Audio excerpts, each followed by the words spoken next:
Alright, guys, welcome back. Welcome back to another review.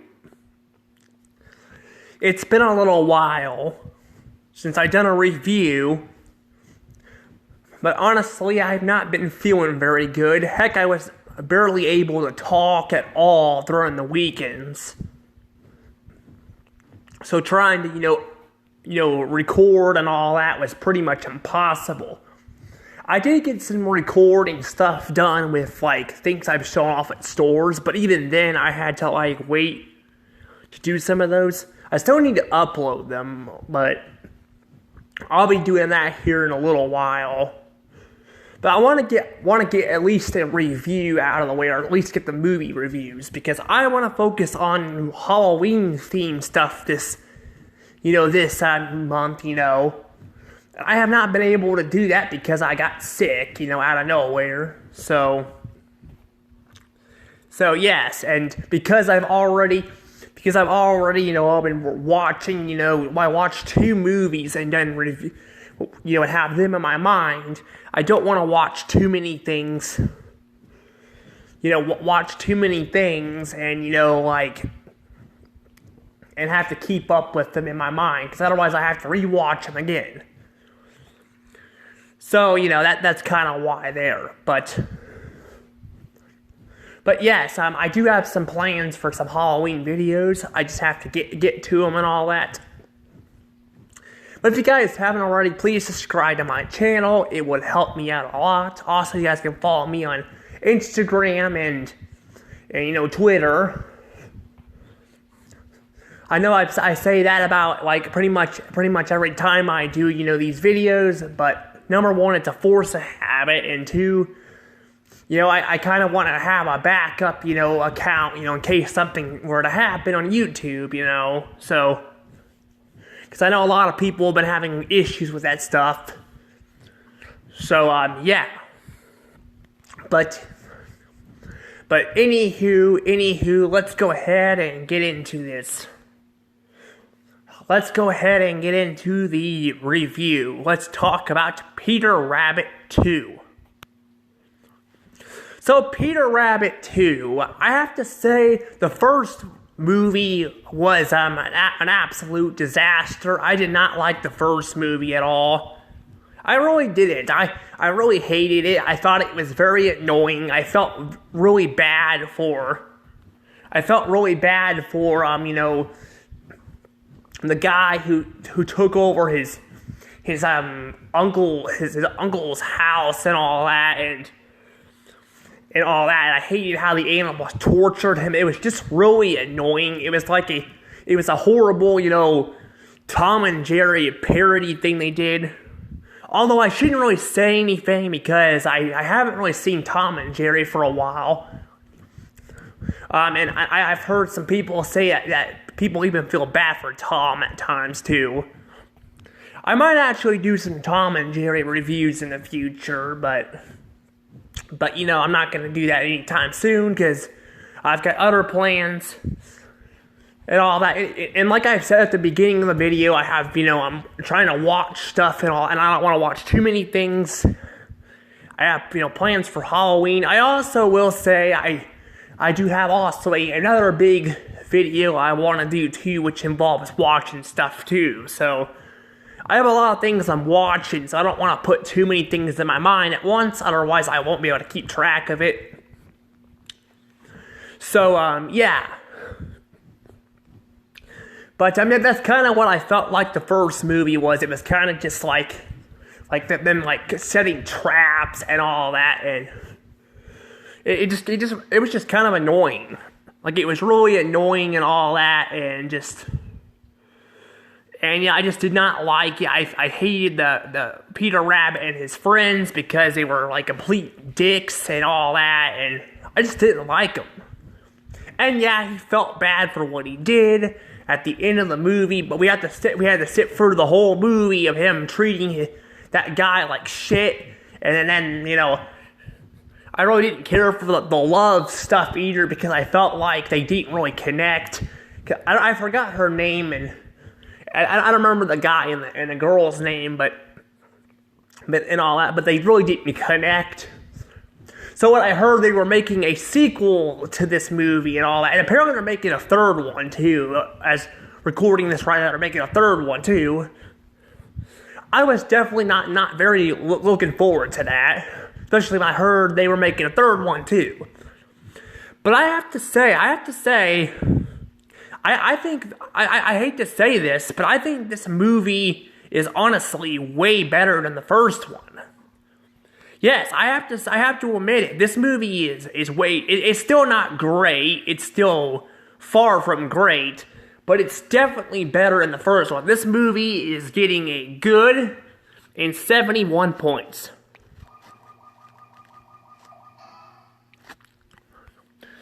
Honestly, though, I was really shocked watching this movie, but yeah, this movie is definitely an improvement over the first one.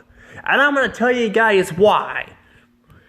I told you guys all the problems I had with the first movie and all that. Like, the bunnies were unlikable. I felt like they were torturing, this one guy. He really didn't deserve it and all that. In this movie, they actually make the characters actually funny. Yeah, they're actually funny. And all that, and they actually make Peter they even have Peter be he's not the villain, but he's basically the naive, bunny who doesn't think things through sometimes, but I really like how they, make him they basically point out that he screwed things up and all that in the past and all that, and I think this movie is just a lot better. They even have a villain too, and all that. I think it's a lot better. Now, of course, I still have problems. Like, I feel like Peter kind of, not feeling like he fits in and all that, and wanting to, to join, the bunnies and all, and having all his friends and all that join him. I felt like that was a bit too much and all that. Like, him being naive is one thing, but having the other characters kind of joining in and all that, I felt like there was a bit too much. But I do like how we have this villain guy and all that. And although he's not the greatest villain, like, I don't think he's the greatest, I still think he's a pretty good villain and all that. And I really like that he uses Peter to get what he wants and all that, and lies to him about him knowing his dad and all that. Although I don't know why he would just lie, like why he would just lie to someone he doesn't even know. Like, he doesn't even know if he doesn't even know who Peter is, and somehow he's able to lie to. I mean, just imagine doing that to a random person and all that. And I'm like, if you don't even know who they are, like, how do you know that their parents wouldn't know who you were or something like that? It's just it's kind of strange, seeing him, lie like that, like, I mean, he doesn't even know who he is, so, like, how does he even know that he might not know that his dad, knew who he was, I don't know, I just think the whole thing is that it's just kind of strange and all that. I just don't get the whole thing and all that. I just, like I said, I think that's kind of a little strange there, but otherwise, yeah, I think it's a pretty good move, thing and all that they do. Also, I like how the humans and all that, like how this guy and this gal get married and off in the first movie. I still don't feel like I still feel like they're not the best couple, honestly. They still kind of bitch and moan at each other and all that, but definitely better than the first movie. Like, I didn't like the first movie how the gal was like just letting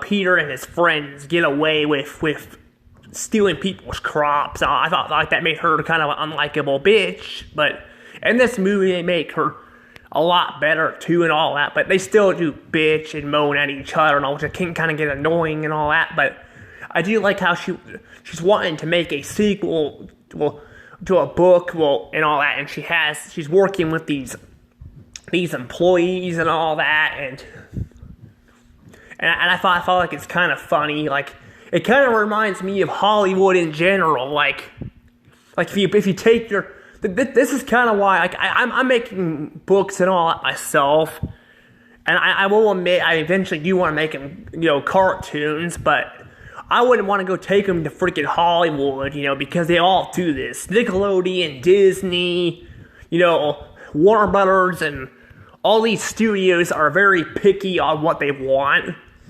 And they'll basically, if you take your rights to them and all that, they'll let you produce this stuff, but they'll change shit you don't want it changed and all that. And I mean, you can change it a little bit, but if you change it too much, you basically ruin, kind of the whole show and all that.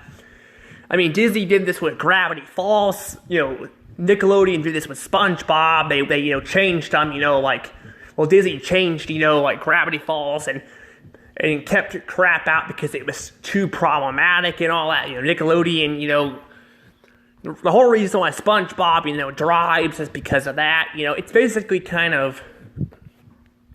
kind of a thing they do. So this is kind of relatable and all that. And I like how at the end of the movie, they kind of just at the end of the movie, they kind of, just, like, she doesn't end up going with it. And all. But what's funny, though, is everything she says in the book, they said in the interview ends up happening anyway. It's really funny, like, she doesn't want it in the book, but it happens anyway. It's pretty funny, so it's basically they talked about how having them jump out of a plane and get animals kidnapped and all that. That's exactly what happens. Exactly what happens. It's really funny, like. So I guess basically her book did come true and all. And I guess to be fair, technically the book, I'm not really sure. But I was thinking the book feels like kind of like it's kind of based off what happens. So it's like, is there somebody bigger, like, that's like, like writing the book and all that, and like kind of like a god-like person, and it, like, whatever that happens in real life happens in a book too, or something like that, I don't know, it just seems it seems strange, it seems very, very strange, and I kind of like that, I kind of like that. That's kind of funny, but yeah, this movie's not great, but it's definitely way better than the first movie. You're not really missing out on much in the first movie. The first movie is just frustrating.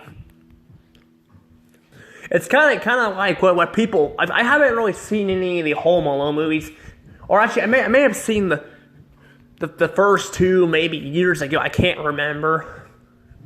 Well, I remember seeing the second movie and all that, like a little bit of it, but I don't remember what I've seen and what I've not seen. But I do know, like, they made like a sixth one, and they kind of, ruined the whole purpose of the movie. Like, having the criminals actually deserve to get what they want. That's kind of how I felt like the first movie, but. So, like, him getting beat up and all that, I just felt really bad for what happened to him. This movie, they don't even do a lot of that at all. I mean, they have it at the beginning where it's kind of stupid, where like he's daydreaming and attacking, him and all that with the animals, but it's pretty much, just a daydream and all that. And I was kind of afraid, like I said, I was afraid they were gonna go on with that, and I wasn't gonna like it, but I'm really glad they didn't do that and all that. And I will say another problem I have with this movie, though. There is another problem I will say. That apparently they kind of undo the talking thing with the animals. Peter Rabbit talks to the guy and all that, and all that. Like, so basically he knows they can talk, then he doesn't know if they can talk anymore, so, and all that, so they kind of undo that, and then I guess, does he not know they can talk again, because he he pretends it's the radio and all that. So I'm just like, I'm like, why do they need to like not talk to humans? You know, why can't they talk to humans? Like, why can't they talk to the humans? You know, I mean, there's no reason why they can't do it. I mean, they're basically family and all that. I don't know. But I do like how they also have a kid at the end, too, which is pretty nice and whatnot. So, I mean, there's some problems with this movie, but there's also a lot of things I like about it. But I feel like this movie definitely gets a low good, though, because there's still a lot of problems with it. But I definitely think it's definitely a much better improvement over the first movie. I was really thinking it was going to end up like Open Season, where it was just going to get worse and worse as it went on. Well, technically, I guess that the first movie, they kind of, well, I don't know if I would say it got worse and worse. I don't know. I do know that they are all kind of bad, but I do know, like, at least, you know, they kind of didn't really fix any of the problems the first movie did. You know, that's kind of what I was afraid they were going to do with this movie, but they ended up fixing a lot of problems I had with the first movie, which is good. This is something I wish Open Season did, you know? You know, they could have done to make it a lot better. Yeah, but they didn't do that, sadly. They didn't do that. You know, like with the Open Season movies, and that's kind of what ruined them, you know, and all that. This one, at least they fixed a lot of problems I had with the movies. But I almost forgot to include this movie, too, because you know, like, on my list, I have a list I'm following, it doesn't include this movie either, so I had to, like, look for, because I knew there was a sequel to it. So I might have went out of order a little bit with this movie and the last one I reviewed, which I think was Mitchells vs. the Machines, I think. I can't remember what the last one I reviewed was. I can't remember if it was Mitchells vs. Machines or a different one, but I almost screwed that up. But luckily, I got it fixed. So hopefully this won't happen again. But yeah, it's just really annoying having to go through these Sony movies and all that, because they're all freaking screwed up. Like looking them up and all, they're like all over the place. Sometimes they're missing, sometimes they're not from that list. It's freaking so damn confusing. I mean, to be fair, technically the Peter Rabbit movies, unlike like Ghostbusters, technically the Peter Rabbit movies aren't really, the Ghostbuster movies are I think part of that too, but I was looking up them, and I think they mostly just include the Ghostbusters 2016 and the Afterlife. But I'm definitely gonna do those in their own videos, because those are mostly just live action. These are live action movies, but they're like you know, adaptations of the fictional movies. So, and I probably should have done this with the Goosebumps movies too, but I feel like I'll count, you know, this, because technically, you know, they were also kind of more so, they're more so fantasy-ish too and all. Well, Ghostbusters is too, but you know, it's more I don't know, it's supposed, I think it was originally live action, while Goosebumps was kind of more set with books and all that. They did have like their own show too, but you know, it was mostly just a book thing pretty much. So I don't know, I probably shouldn't have included them, but I already reviewed them, so I might as well, you know, not even bother. You know, it's not that big of a deal though. But the Ghostbuster movies will definitely come in the future. I just don't want to review them right now, because there's like, I think 4 or 5 of them now. You know, so I'm just like, I want to review them, you know, in the future. But I'm trying to think if there's anything else I want to say about this movie before I let things go from here. I don't really know if there is. I pretty much have talked about everything I want to talk about with this movie. I do know I think there's also a TV show of it too. I think the live action movies are kind of different. than the actual TV show. It's kind of like I think the Angry Birds movies too, and in the Goosebumps movies where they kind of change them up a little bit, so they're not exactly the same. They're mostly they stay apart from each other. But I don't know. I don't think there's really anything else to say. But yeah, this movie's definitely better. I mean, I've heard some people like Peter Rabbit. I'm not one of the people that liked it. I thought the movie was bad. This one was definitely a movie I liked better and probably wouldn't mind watching again. But I'm going to go ahead and probably let things go from here because I do think I'm ready to wrap it up. Anywho, hope you guys enjoyed this review. Hopefully, when they make the Peter Rabbit 3, hopefully it's good like this one and not garbage like the first one. Anywho, bye-bye.